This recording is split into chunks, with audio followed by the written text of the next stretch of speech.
Pero ang difference nito kay ganda is lalo pang gaganda ang skin mo kasi nga microbiome friendly.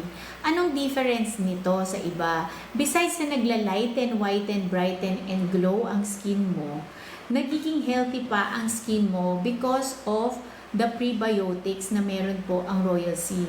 Ang prebiotics po ay pinapakain niya po ang mga good microorganisms ng skin natin. And in return, anong mangyayari? Siyempre, magiging healthy yung, ipa-fight off niya yung mga bad microorganisms ng skin natin. 'Di ba? Kasi nga, pinapakain mo yung good microorganisms, dadami sila, lalakas sila. So, mas mapa-fight off nila yung mga bad microorganisms ng skin mo. So, habang ginagamit mo to everyday, kasi everyday soap po to, pwede po tong